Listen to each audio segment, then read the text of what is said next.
Welcome, dear listeners. This is episode 121 of the Devon Dice podcast. In this podcast, we are going to be doing a topic tapas. Trademarked, registered and copyrighted. All thanks to Nick, apparently. Yum, yum, yum, yum. I'm Joel, the host of the podcast, and joining me today is Sam. Hello. And Nick. Hello, I'm back again. God, it must be my internet that's really delayed. Anyway, right.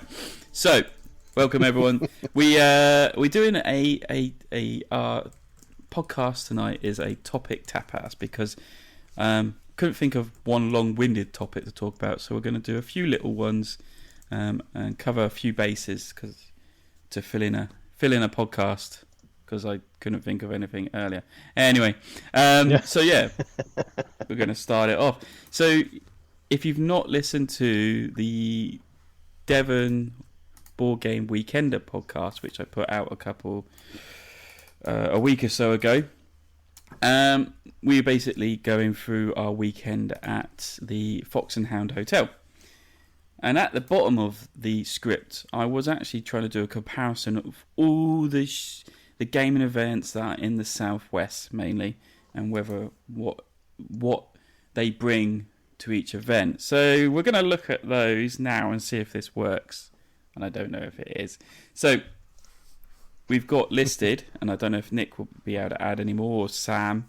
We've got the Fox and Hound Devon Weekender, the Torbay Weekender, which is the full board gaming weekend, the 24-hour board gaming marathon, Gridcon and Baycon. And Devon Dice Con. And Devon Dice Con when we finally set it up. Will that be in Devon is the question. It'd be quite funny if we don't have it in Devon. Have it in Cornwall or something. It'll be at UK Games Expo on the Sunday, probably. Well, Baycon is not in Baycon anymore because that was in the Torbay area. It's now in Exeter. Yeah. And Gridcon stands for Gaming Rules in Devon Convention, which is now in Somerset. And it's not in Devon, it's in Somerset, isn't it? Yeah. So only 3 of them are actually in Devon. Well, you did say Southwest, so that's fair. Yeah, that's what I'm trying to cover. So, yeah. Yeah. Okay, not a great first topic to start with.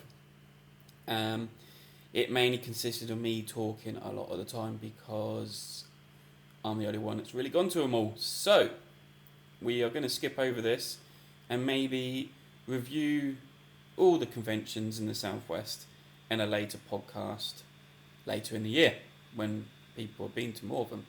So, we're going to proceed to topic number 2, and it's going to get better from here, I promise.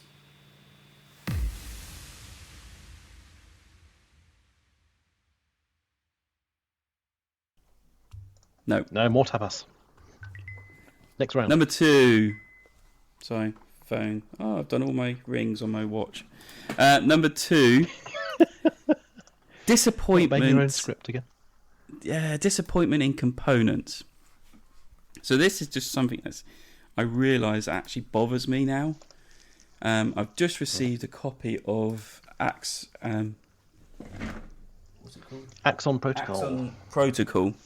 And components are great. The box is great. Everything I expected is great. Except for the fact is I feel like I'm being done a little bit because they've incorporated components for German and English. So I've got 2 decks of cards, one in English and one in German. Mm-hmm. And there's 2 sets of those. So I you feel have to pay like for effectively both of them. Yeah, and I felt like when I opened it, I was like, oh, there's quite a lot of components in there. That's all right, lots of decks. And then I started realising, actually, one of these is German and is useless. Yeah.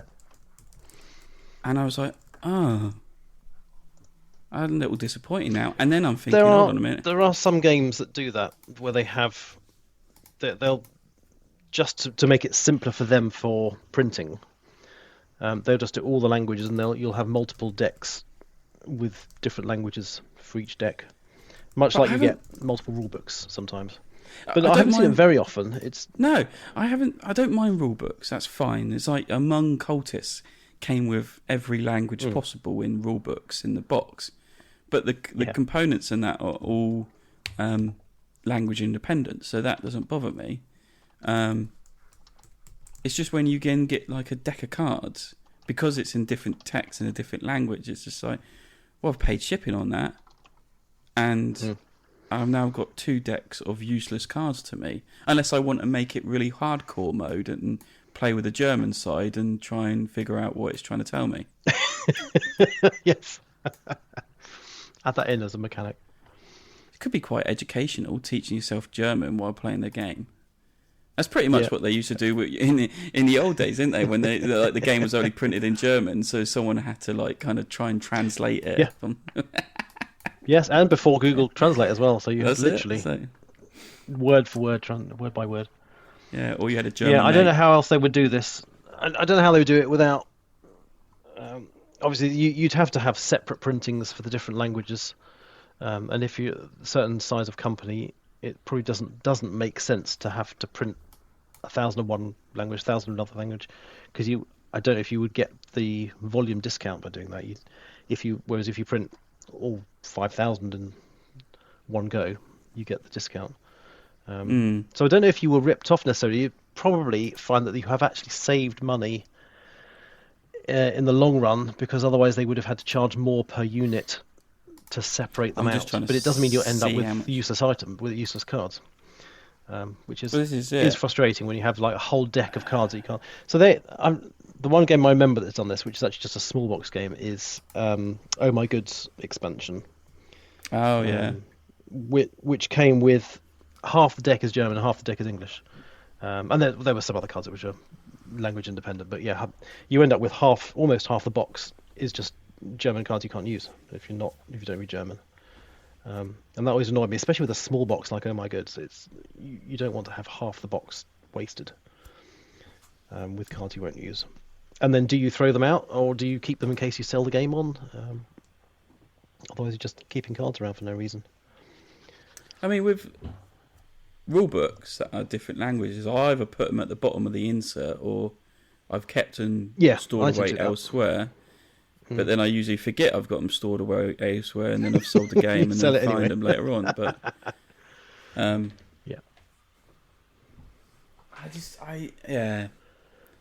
I feel like I mean, it's just a disappointment. It's like once I realise actually only half of these components are good enough for what I need, and all the effort they've gone into. Only half of the ones you're going to use, yeah, all the effort they've gone into, like having both sets, because even the board is double-sided, so it's got German on one side and English on the other. Like, and that's fine, because that's just one component that you just flip over. That's easy enough.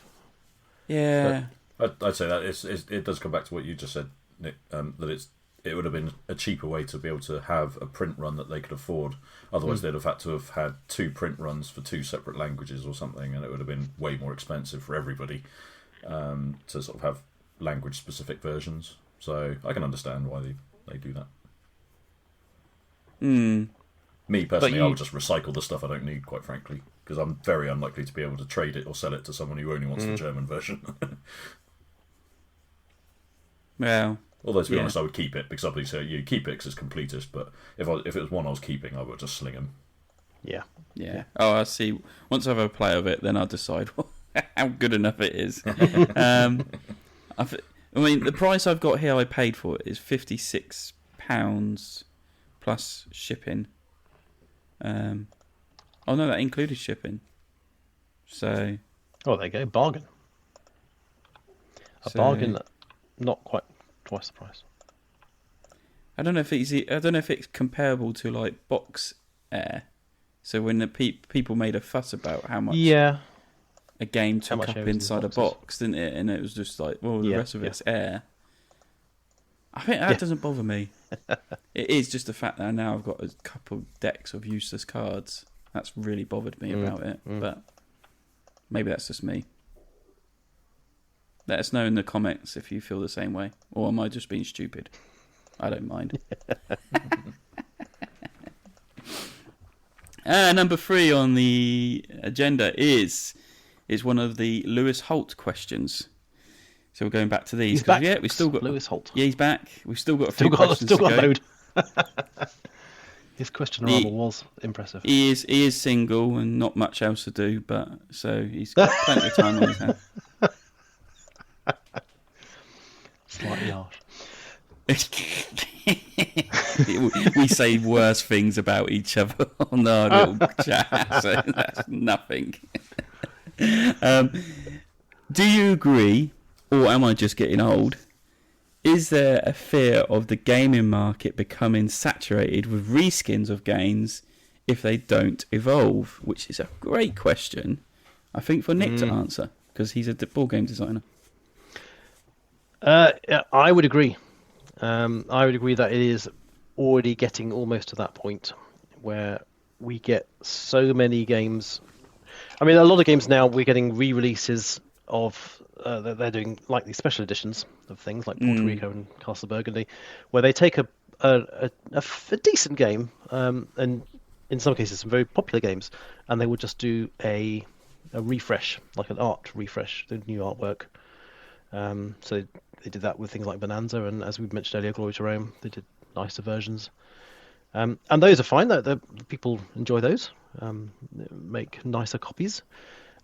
But then you do get the games where they will just completely reskin it, and it's basically the same game, but they're trying to pass it off as something new. It does feel like there is a lack of innovation in the market at the moment, of truly innovative games coming out that have new things. I think the most recent innovative mechanic was Legacy stuff, and that was 7, 8 or more years ago with Risk Legacy. Yeah. I don't think anything truly innovative has come out since then that I can remember. I don't know. What do you think, Sam? I think that's just a symptom of them. I mean, it's difficult to say, oh, it works because everything's been invented, everything's been created. There's no room now for innovation. I don't think that's true. There'll always be some way of innovating, but it's always going to be taking what's been done before and layering it, as opposed to necessarily coming up. I think in terms of game mechanics, we're largely done. Otherwise, I think we would have seen something remarkably. We haven't seen many new mechanics, but we have seen blending of mechanics together in new ways, which is interesting. Yeah, so exactly. So I think like the worker placement, deck building stuff, and that sort of stuff was a couple of years ago. It was like, that's a bit more interesting because it's taking two things and putting them into a game and stuff. And I think we'll see more and more of that kind of stuff. Not to say there won't be another mechanic, but I think a symptom of Kickstarter is that you get things like the Zombicide, where they just put an IP over the top of it, and there's no real innovation or new stuff in there at all. It's I mean, it's great if you enjoy the IP and you haven't played the original, but it's kind of analogous to movie production, I think, in the sense that the big publishers now are largely kind of they're treading out the same stuff they know is popular that will sell because let's do another Mission Impossible type thing. Yeah, whereas, and I think to some degree it always used to be that on Kickstarter it was like people would try things on Kickstarter because it's people that come up with a novel idea, and I think we'll still see that to some degree, and there will be publishers that just do certainly games that testing things, and we'll always see it. But I think it's probably to some degree always been the case that it'll be it's just more amplified now because we're able to discover it a lot more easily than we would have done. And there's just so many more games that you're bound to get some which are just reskins. Yeah, I think we are. I think there was a question a few years ago. We were always questioning: is this peak board game? It was like 2018. It's been an amazing year. Is it like can this keep going? And I think we're starting to get to a point where we're realizing it can't easily keep going at that pace. It will still keep going. There'll always be new games, and people will always want new stuff. Talking about Fox Experiment in the last one, for instance, I genuinely think that is quite. There's interesting designs and interesting themes. That's true. There is innovation in themes and settings. Yeah. And I think that's where stuff's going to happen a little bit. Like we had the Molly House and those kind of stuff, where it's taking culturally or historically interesting themes and making games out of them that's quite innovative and interesting now, as opposed to it necessarily being mechanical. And yet they are still coming out with train games. Yeah, exactly. Again, but they sell, don't you? I think. But they sell because people enjoy them. I'm not overly concerned about the future of board games. I think we'll always have them, and it's kind of there'll always be people publishing them. But I do think it's reached critical mass to some degree in terms of the we're seeing places shut up shop or Asmodee buy them, but then they end up kind of sidelining studios because there's just not enough. They're not making enough money anymore and stuff. And I think a few years ago it was more of a passion project to publish board games, and it would have been like it didn't have to be commercially. Yeah, there were a lot more small companies, indie companies that just did one or two games, and that was it. That was what they wanted to do. And I think it'll end up kind of collapsing back to something not dissimilar. There'll be the big players like the Simons and stuff that do keep trotting out the same stuff, but there's a certain point where I think even the people that buy everything from certain publishers are going to get to a point of I've had enough. I can't keep doing it. Yeah. And I don't think we're too far away from 4 or 5 years, and we'll start seeing it. It will start kind of ticking down again, and we'll see. I don't know, but I'm not too worried about the future of it, and I'm not too concerned about the like the reskins kind of element of it, because I think as long as it's not like this was like the Castle Burgundy one, for instance. They go, right, this is the heirloom edition, amazing game. In 3 or 4 years, if they do it again, then that's jumping the shark. But I think if they're taking older games that were ugly as sin, quite frankly, and giving them a new lease of life, it actually helps to kind of get people to try those games. Like Brass, I would never have played Brass at all if it was the original artwork. They reskinned it, and I'm just like, oh, that looks amazing. I'd give that a try now. Castle Burgundy was almost exactly the same. I didn't touch it because, from a colourblind perspective, it was a nightmare. The new one, really nice, easy to play. So I think there are good reskins and good reasons to reskin. But yeah, obviously, if the market just ends up being just reskins of stuff that's already out there, then it's dead, isn't it? I mean, if there's no new stuff coming, then it's a dead industry, really. It's the same, I think, could be said for the video game market, is that they've done pretty much everything, and so they are just kind of just trying to build on what they've already got, or reskins keep coming out of a game that's already been done, or rehashing old games. And I think this is the same thing. It's like, unless someone comes up with something really creative of an innovative new mechanic it's not been thought of, it seems like it's done. People just need to keep building on it. I think that's fine, though. I think iterative development is fine. It doesn't have to be innovative for it to be interesting or fun or worth buying or anything. I think as long as the iterations are compelling enough to try and play, then I think that's no problem for me. Good example of that, again, is Brass Birmingham, where essentially it's Brass, but with a little bit of an iteration to the rules. Yeah. And it's now the most popular game on BGG, So I think that there's value to iterative design as well.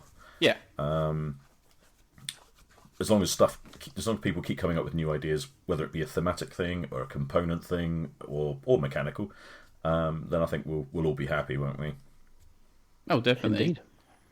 I suppose the other part of it is also production as well, because like video games is a good example where, and movies, back to the other ones, is special effects in movies, or whether it be the graphical quality that you can get out of your code for the game. That's where the sort of iterative development starts to help, because you can start doing things in different ways that you wouldn't have considered with the technology you had at the time. And I think that to a certain degree that's less important for board games, but to a certain way there is. If we're seeing like app development or web apps and stuff that are being used for board games, that's going to have a kind of that'll be a lasting kind of trend in order to drive a bit more innovation in the future.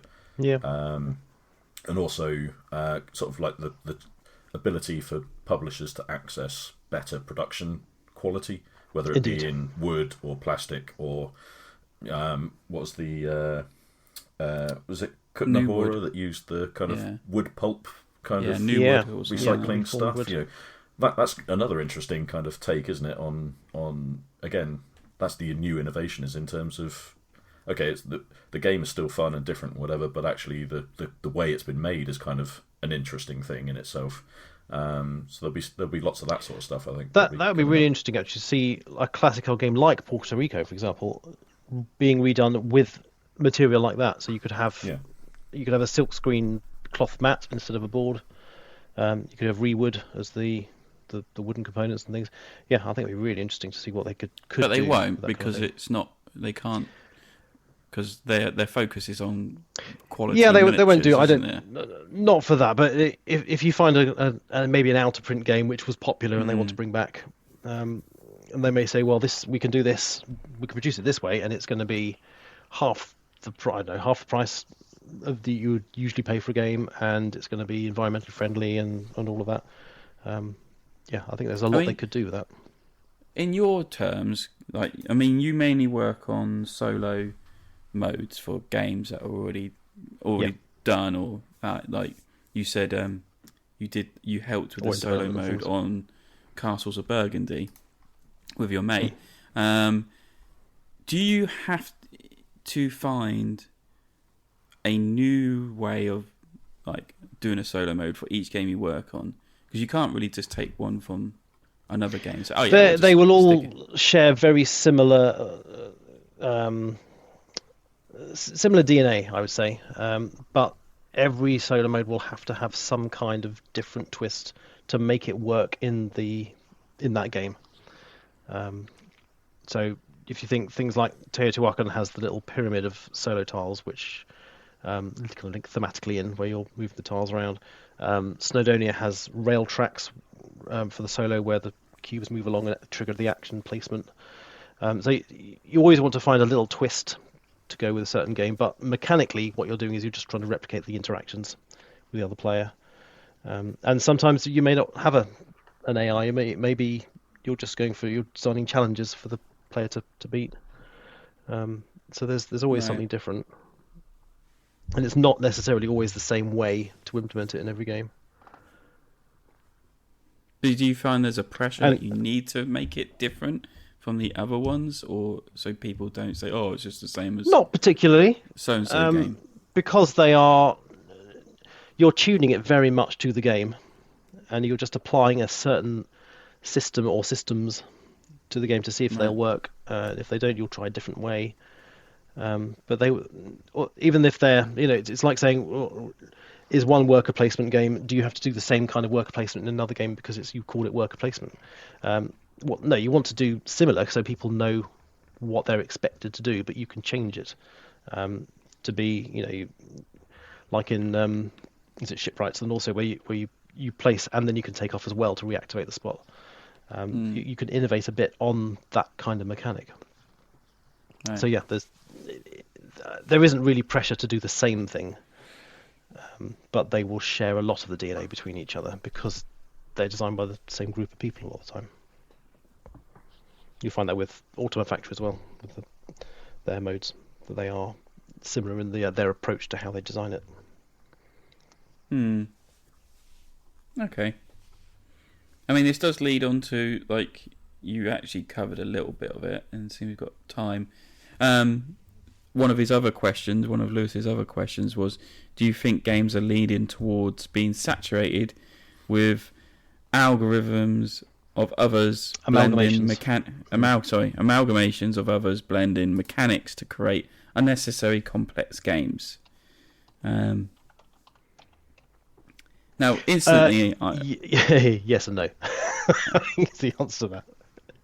Instantly, I think of Art Nova because that's the thing. Oh, this is a blend of multiple games into one, but it's actually not complex.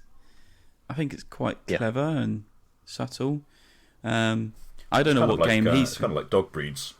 It's kind of like crossbreeding, essentially. In a way, it's like Fox Experiment. It's like a cockapoo. It's kind of like cockapoos, right? So it's everyone loves a cockapoo.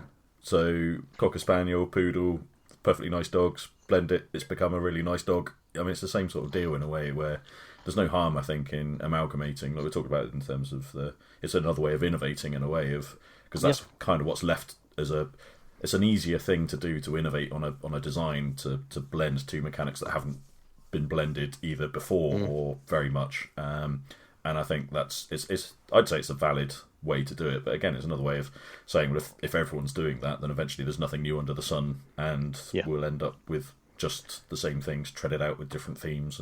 But I think we're always going to end up with that. There'll always be there'll be 20% of games are going to be new and interesting and different, and 80% are going to be amalgamations of stuff that's come before, but in slightly different formats or slightly different themes. And sometimes that change will actually make the game better than the original.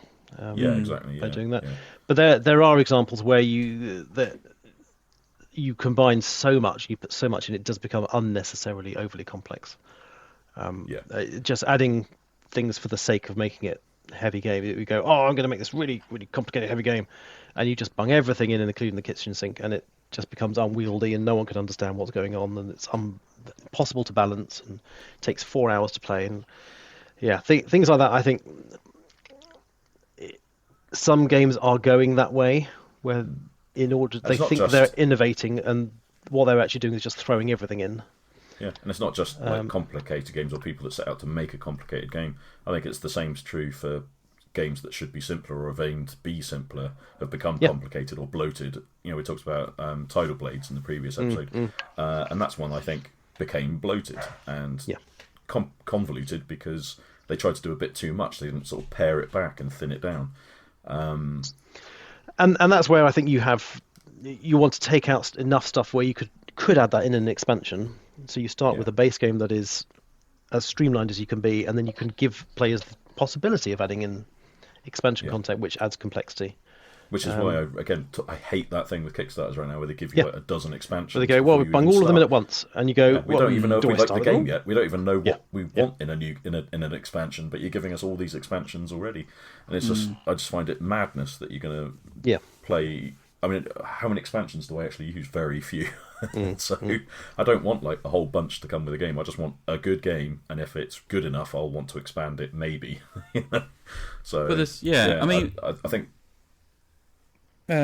expansions before were just either brought out to improve the core box because they might have needed errata stuff that they discovered once it was released, or expand on the game. Bring the game back into the public eye again.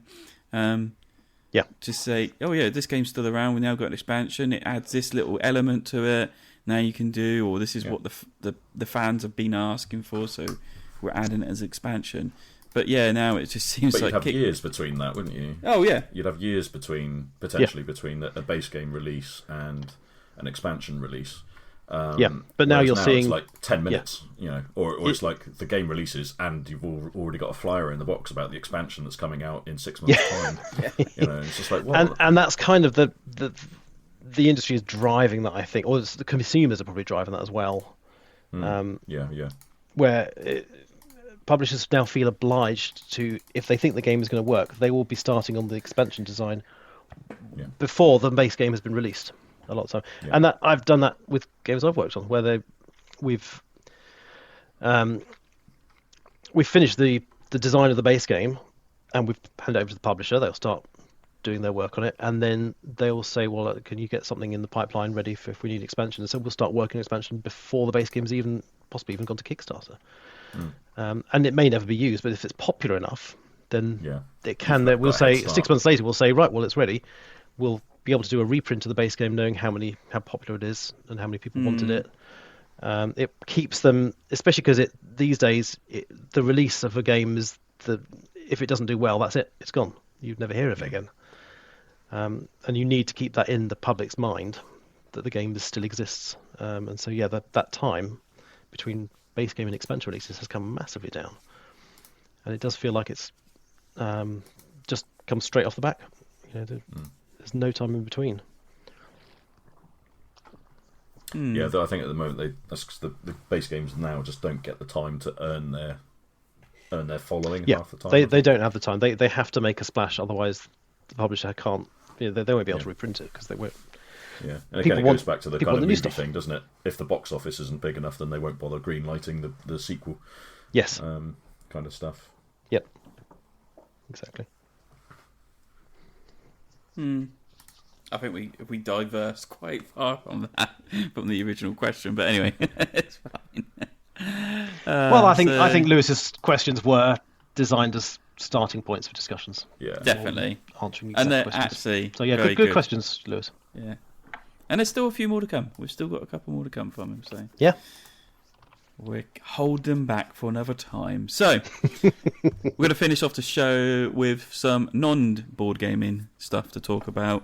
More or less what TV shows we've been watching, books we've been reading, and any Marvel content I've been indulging myself in, or not. I've not actually, but anyway. As always. So Nick, do you want to start us off with this? I've seen this advertised. It does have me intrigued. So. Yeah.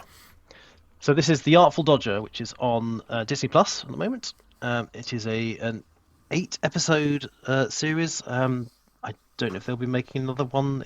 They left it in a way that they could well have a second series if they wanted. It is really good. I really, really enjoyed it. I kind of binge watched it because I was totally addicted to the story. But this is the story of what happens to the characters from Oliver Twist about 15 years after the events of Oliver Twist. So this is the Artful Dodger. He's in Australia. He worked as a ship's surgeon and is now in Australia working as a surgeon.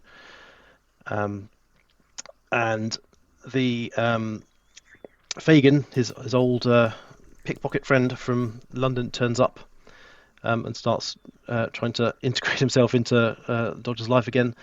And it's all about their relationship and what's happening. There's this kind of there's a scheme that you know is going on that Fagin's trying to work on, and you don't really know what it is, and it somehow is trying to involve the Dodger. And he is also trying to help this young lady who he's met, who is very strongly wanting to become a surgeon herself. And obviously it's set in a time where women were not surgeons, they were nurses, if anything. And she is very high up in society, and so it's not her place to do that kind of thing. And so he's trying to help her to kind of learn how to be a surgeon. And she's very, very well educated, and she's read all of the stuff about these the operations. She's trying to push new discoveries to get them to try them out. It's really fascinating how it develops. There's a really interesting twist about halfway through, or 2/3 of the way through.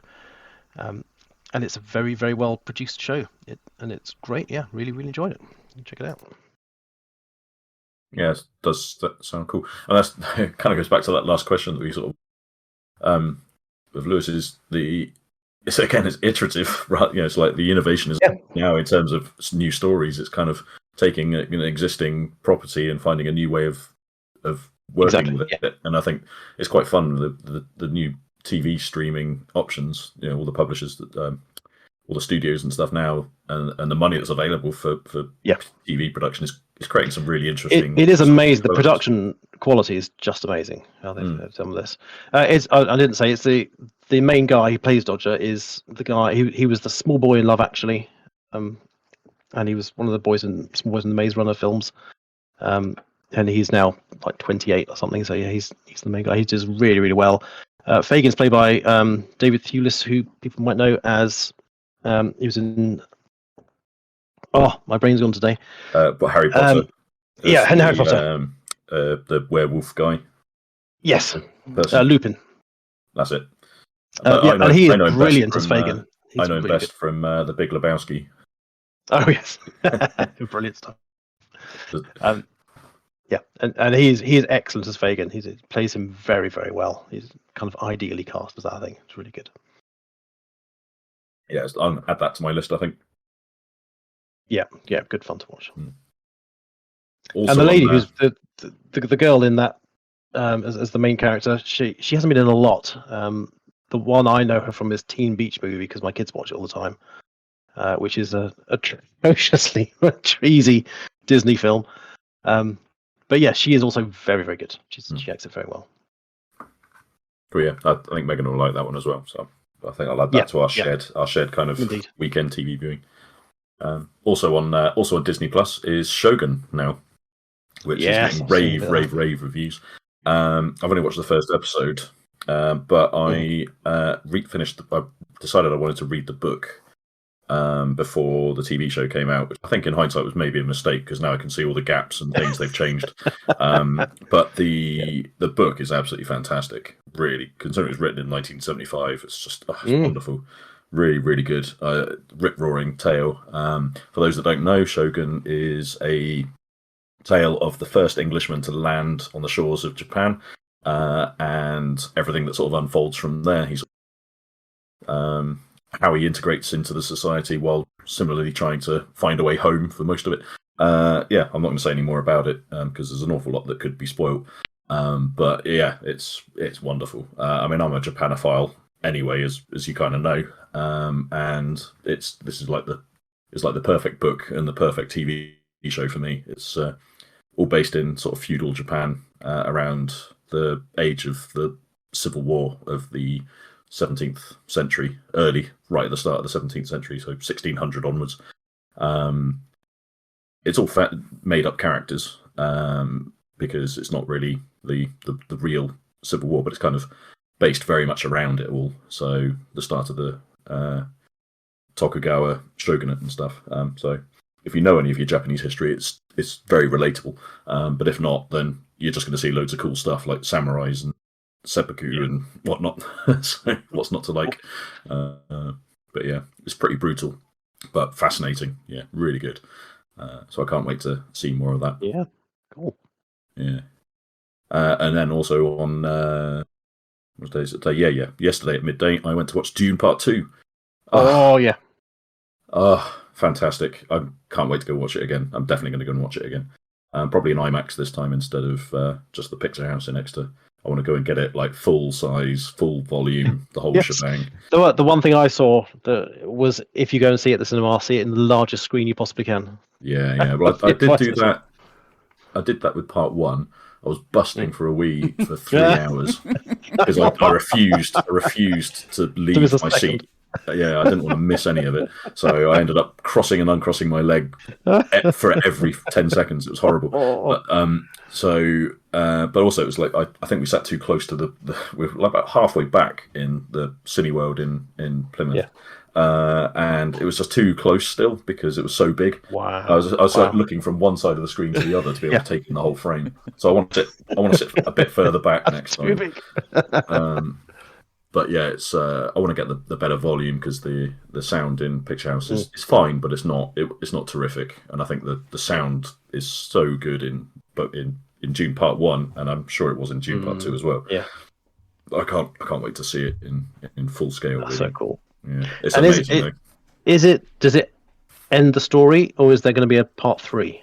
Can you not say? Denis Villeneuve, he is writing the third. He's writing a film based on Dune Messiah, which is the second. Okay. So it does end with a clear lead-in to it if it's allowed. If it gets, he's written it. I think he's pretty much said he's finished writing. So it's ready to go if Warner Brothers green light it. From the look of things, I suspect they will because critically and audience-wise, it's getting rave reviews. And it's the first box office. I think it's the first weekend, and it's done nearly $200 million worldwide. So I'm pretty sure they're going to green light it. And I hope they do. I think it would be quite. It'll be the first time we've seen something new in Dune since the Sci-Fi Channel stuff. So yeah, it's. But yeah, as a two-parter, even if they don't, as a two-parter, it's just wonderful. Yeah, absolutely loved it. Yeah, amazing. Brilliant. And my final bit that I was going to just mention, because I've finished Shogun now, I've now moved back to my familiar hunting ground of science fiction. And I am reading the 6th book of 8 in the Murderbot series by Martha Wells. And that's notable purely because Apple TV have commissioned TV series based on it. And Murderbot's really fun. They're quite short books. They're only 150 pages long. But it's a really fun theme of like a security robot, essentially, like a android, really, who's got like metal bits and human bits. And he manages to hack himself so that he no longer has to obey the control module that's in his head, so he doesn't have to follow the orders if he doesn't want to, kind of thing. But all he really wants to do is like isolate himself and watch TV shows and soap operas and stuff. He doesn't really want to have to deal with people or speak to people, or very relatable to most of us. Yeah. But he's because he's a security robot, he's kind of contracted by his company to kind of go and provide security in like on other planets where science teams are doing research and stuff, and he has to sort of protect them from the native fauna or from pirates or whatever. And it's all the sort of stuff that ensues from that, and it's really fun. It's kind of from it's slightly whimsical. The Murderbot character himself is that's what he calls himself, Murderbot. He is quite a funny character in a way, because it's just written in that kind of slightly off the trying to think of the right words for it, but it's whimsical, I guess is the only way to sort of put it. It's kind of serious. It's serious science fiction, but it's done in a very clever, offbeat kind of way. I highly recommend it. It's quite a short read, but the TV show I'm expecting to be pretty fantastic. I'm really looking forward to it. Cool. Yeah, the first book's actually free to listen to on Audible. All systems read. Perfect. There you go. Yeah. So yeah, And it's discounted on Kindle as well. so Yeah, highly recommended. I'll read. Yeah. just added that to my library, along with leads nicely onto I am listening to one of Sam's recommendations in books, and that is the Venomous Bloodsucker. But Bob, no, was it Venomous? Oh, you really? Cool. Awesome. Yeah. Venomous Lumpsucker. Lumpsucker, that's it, not Bloodsucker. A lump sucker, that's it. Yeah. It is awesome. I'm only just started it, and I'm already like hooked on it. I was like, I can't miss a word of this kind of thing. So yeah. It's good, isn't it? After you get into the way it's written, it's kind of it's very funny. Yeah, definitely. So yeah, and the narrator's actually pretty good. A bit dubious about some of his female voices he's trying to put on, but because they all sound the same. But but yeah, it's all right. I can get through that. It's just like now I'm getting into a little bit more where he's actually gone to visit the scientists on the boat, Sam. So that's as far as I've gone. Yeah, cool. So, yeah. It's quite early on. It is quite early, but I'm already enjoying it. I was like, this is going to be good.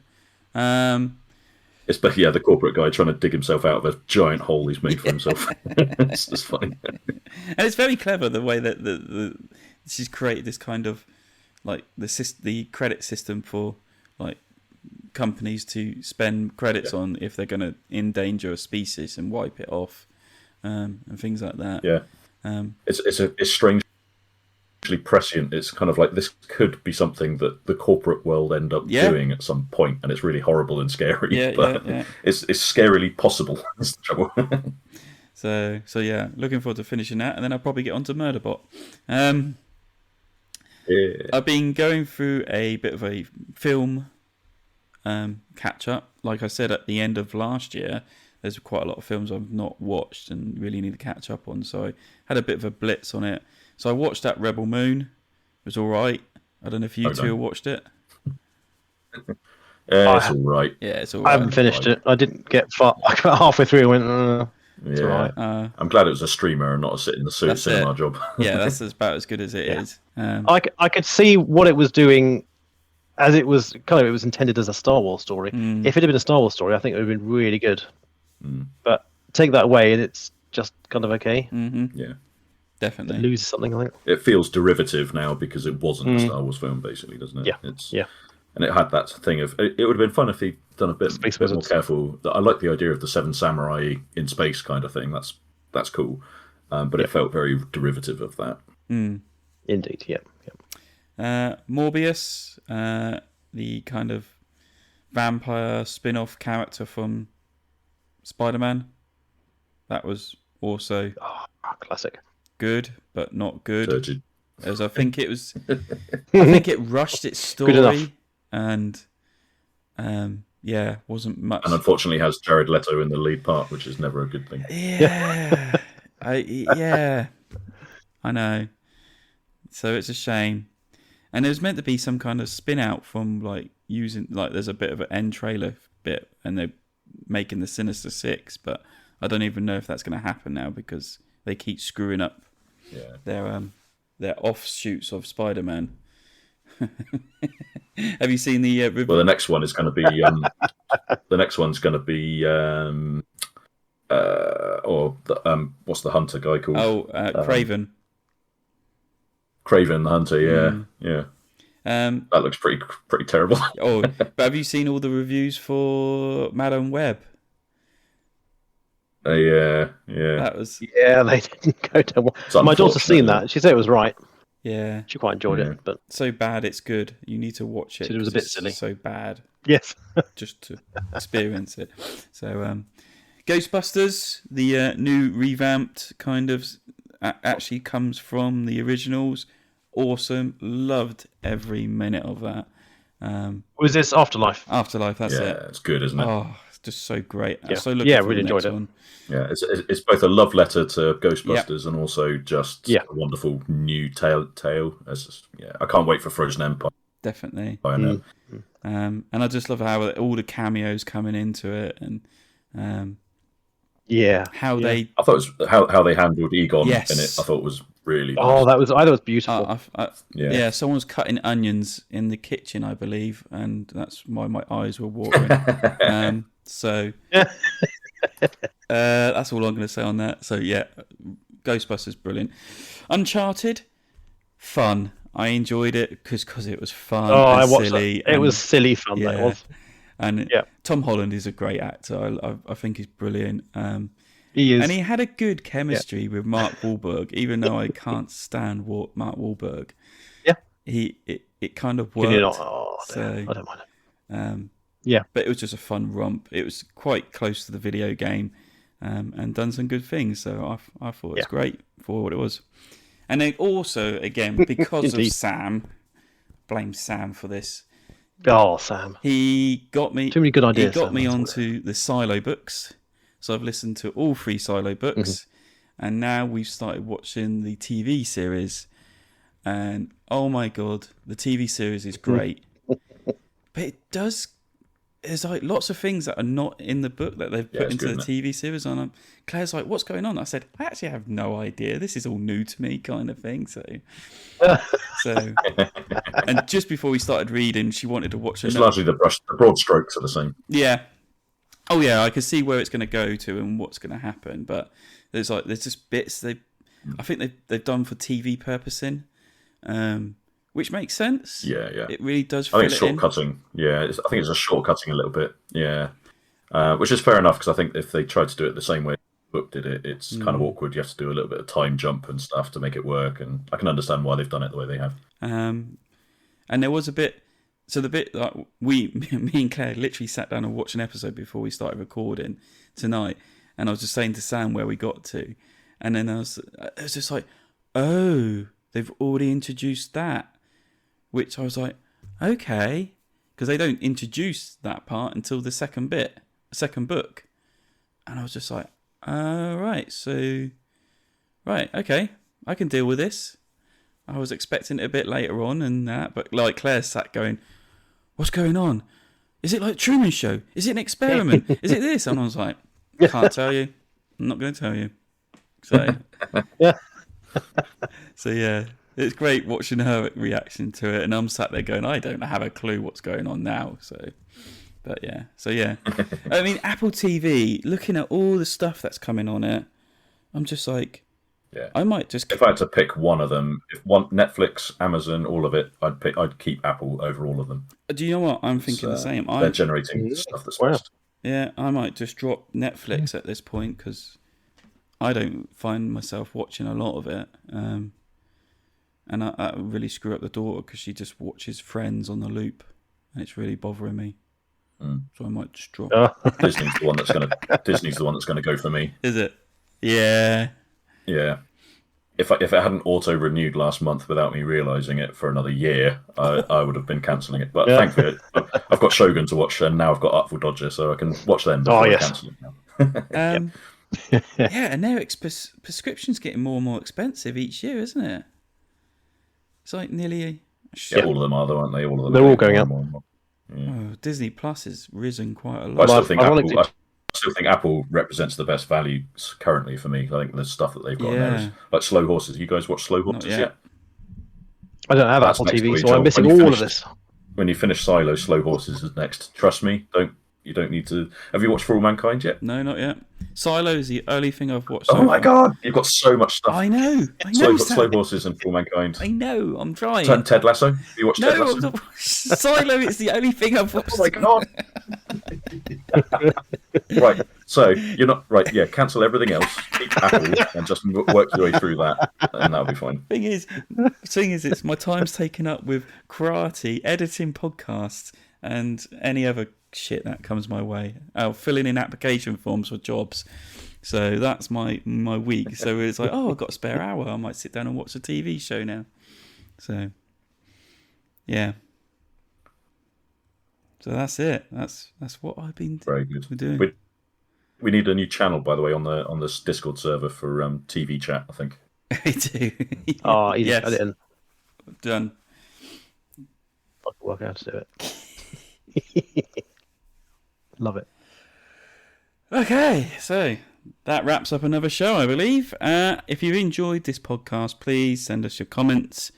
Just tell us what you've been watching, what you liked, what you thought about our topic Tapas episode, and whether you want to hear more, or was it that bad that we should give it up now? You've already tuned out. You've already tuned out. Yeah. If you've already tuned out, then you wouldn't be listening to this. But anyway, Exactly. join in any way of our. I can't speak now. It's so late. Bye. You can join us in the conversations in the many places like Discord, email, Twitter, Facebook, all those social media sites. All the links are in the show notes. Everything we talked about is in the show notes, and you can find the links there. So thank you guys for doing this podcast, and I'll leave you to go to bed now. Say bye. Perfect. Good night, all. Good night, all. Bye all. Right. Pull out the stop. 3, 2, Nice one. 1.